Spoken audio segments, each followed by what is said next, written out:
एक तर याच्यातला एक आरोपी स्वतःच्याच शेतातली वडिलांनी लावलेली इलेक्ट्रिक मोटर चोरून नेऊन विकल्याचं या तपासामध्ये आमच्या निष्पन्न झालेलं आहे। चोरीला गेलेल्या इलेक्ट्रिक मोटरचा शोध घेत असताना एकूण 6 आरोपी यांना त्यांनी ताब्यात घेतलेला आहे।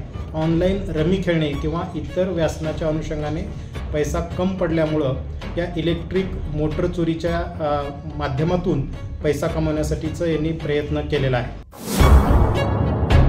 ऑनलाईन रमीच्या नादात शेतकऱ्यांच्या मुलांनी चोरीचा मार्ग स्वीकारल्याची धक्कादायक घटना बारामती येथे समोर आली आहे। बारामती तालुक्यातील जिरायती पट्ट्यातील ही मुलं असून त्यांनी शेतकऱ्यांच्या तब्बल 20 विद्युत मोटारी चोरल्या आहेत। या प्रकरणी वडगाव निंबाळकर पोलिसांनी धडक कारवाई करत 6 आरोपींना बेड्या ठोकल्या असून त्यांच्याकडून 3,16,700 रुपये किमतीचा मुद्देमाल हस्तगत केलाय। ऑनलाईन गेम खेळून पैसे कमवण्याच्या जाहिरातींना बळी पडून तरुण यामध्ये अडकतायत। यातून ते चोरीसारख्या गंभीर गुन्ह्यांकडे वळत असल्याचे वास्तव पुन्हा एकदा समोर आलंय।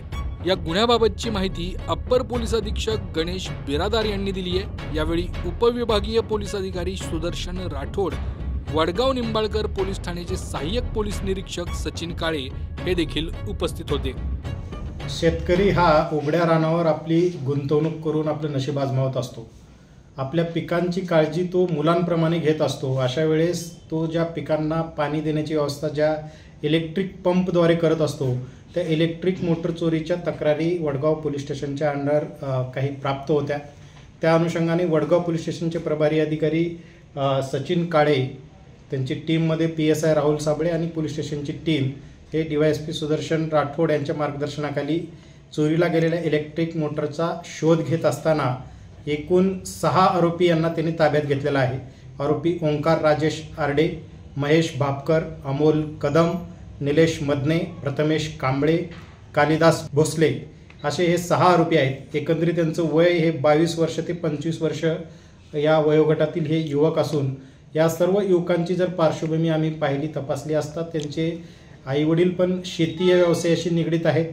काही लोक स्वतः इतर ठिकाणी कंपनीत कामं करत असतात, परंतु हे ऑनलाईन रमी खेळणे किंवा इतर व्यसनाच्या अनुषंगाने पैसा कम पडल्यामुळं या इलेक्ट्रिक मोटर चोरीच्या माध्यमातून पैसा कमवण्यासाठीचं यांनी प्रयत्न केलेला आहे। ही अत्यंत वाईट प्रवृत्ती आहे की शेतकरी अतिशय गरीब असतो आणि त्यांच्याच इलेक्ट्रिक मोटरी चोरून एक तर याच्यातला एक आरोपी स्वतःच्याच शेतातली वडिलांनी लावलेली इलेक्ट्रिक मोटर चोरून नेऊन विकल्याचं या तपासामध्ये आमच्या निष्पन्न झालेलं आहे। या अनुषंगाने एकूण 17 इलेक्ट्रिक मोटर्स पोलिसांनी जप्त केलेल्या असून त्या शेतकऱ्यांना परत करण्यात येणार आहेत। शेतकऱ्यांमध्ये याच्यामुळे आनंदाचं वातावरण असून त्यांनी पोलीस स्टेशनचं आणि सगळ्या स्टाफचं अभिनंदन पण केलेलं आहे। या आरोपीवर अत्यंत कडक कारवाई करण्यात येईल आणि यांच्यात जामीन होऊ नये यासाठी पण न्यायालयात आमच्याकडून प्रयत्न करण्यात येतील। धन्यवाद।